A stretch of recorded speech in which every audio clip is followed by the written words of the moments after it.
journaling or self-reflection, or working on hobbies, or even expanding your social circle.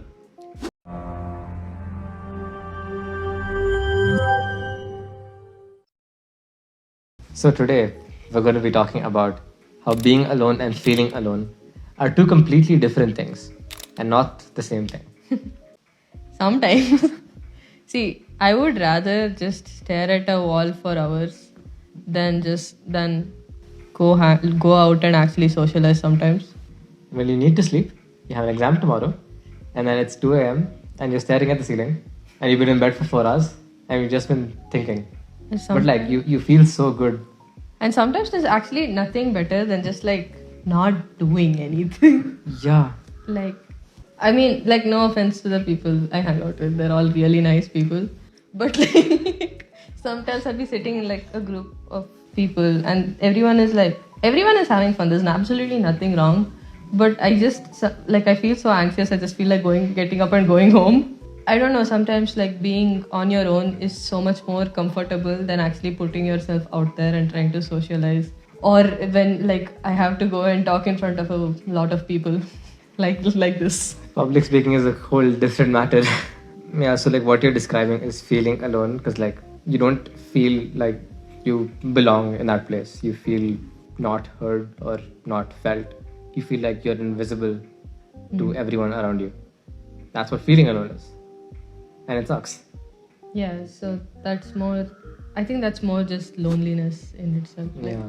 Then you can, and there has also been, I have had friends, and I have also gone through this stage, but very briefly, where they don't like staying alone. Like, you have to constantly be surrounded by something or someone so that you don't have to think about the things that you are supposed to be thinking about and dealing with on your own. So you kind of avoid that reflection for yourself, and then you just keep giving yourself another reason not to like think or like tire yourself out so much that you'll never be able to solve that internal issue, and then it keeps building up until one day you can't just handle it anymore. So like, especially with today's society being very easy, they say no to staying alone, and they don't like everyone has this fear of going to the movies alone or eating at a restaurant alone, and it's not as bad as they think. Like I've gone to cafes alone before. It's very peaceful, honestly. Like you can do whatever you want.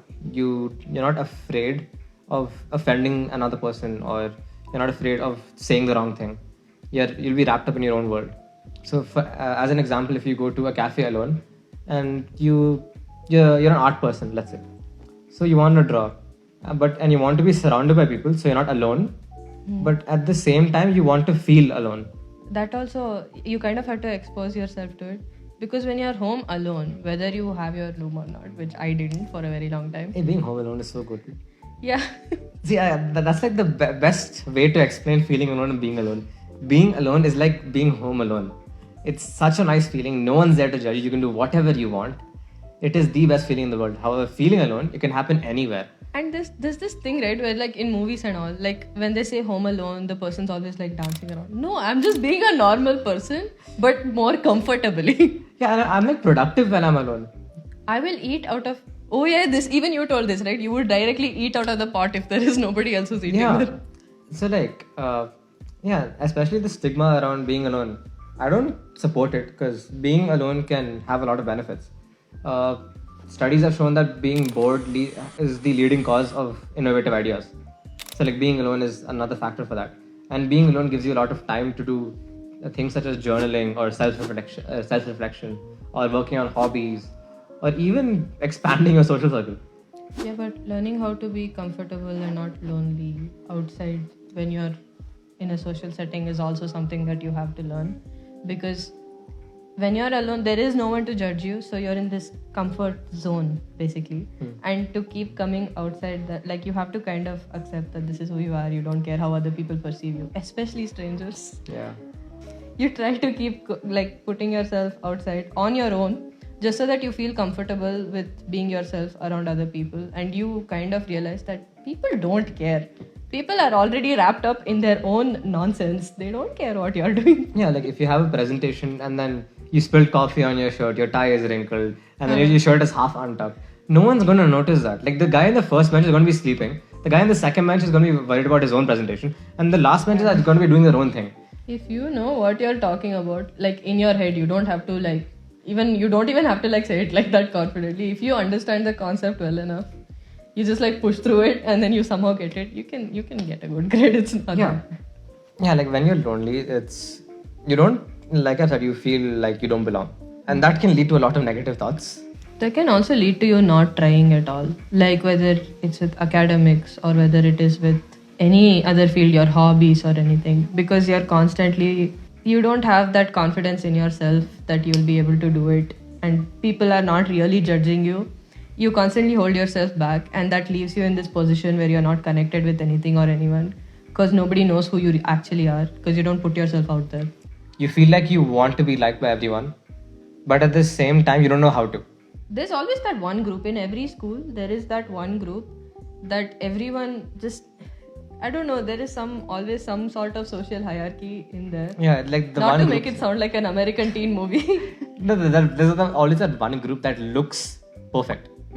The friendships are perfect. The dynamic is perfect. The more you get close to them, you kind of realize that they have problems with each other.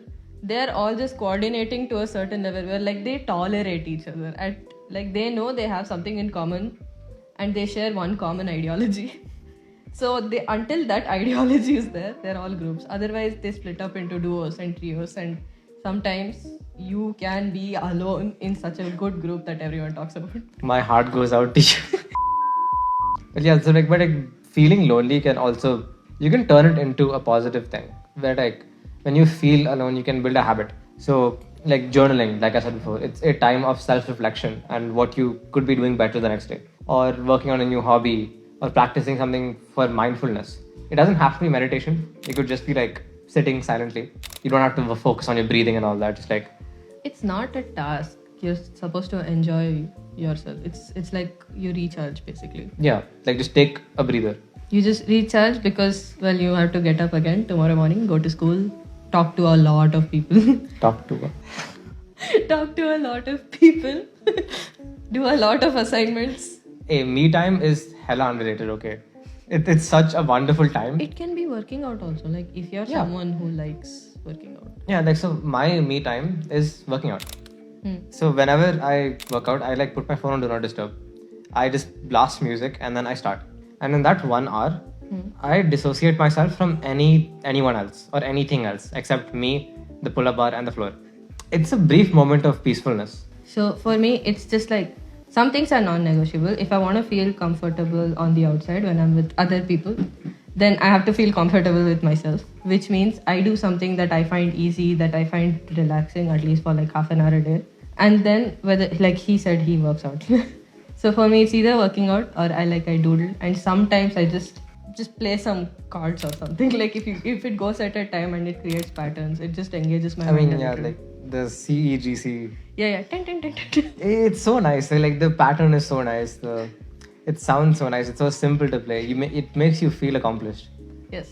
So like I just do that for half an hour, and then basically wail away my time without actually looking anything online, because there you're comparing yourself to whatever you see subconsciously or consciously, anything. And with being comfortable on the outside, I also try my best to try out new things in front of other people. I try not to feel very embarrassed about it. And also I have a lot of friends who are not very judgmental, and I like tell them about it a little bit, so I feel like I'm not holding everything and I'm not going through it alone. Because again, feeling alone is the problem, and you shouldn't feel alone. Also, disclaimer: we are not professionals. This is not professional advice. This is just something we do. This is stuff that we do from our experience, not a professional person's perspective. When you feel alone, like just get a hold of yourself and do something with that time. Like, or you can talk to someone about it if you want to. I've never found that helpful, but maybe because I'm used to not talking to people about it.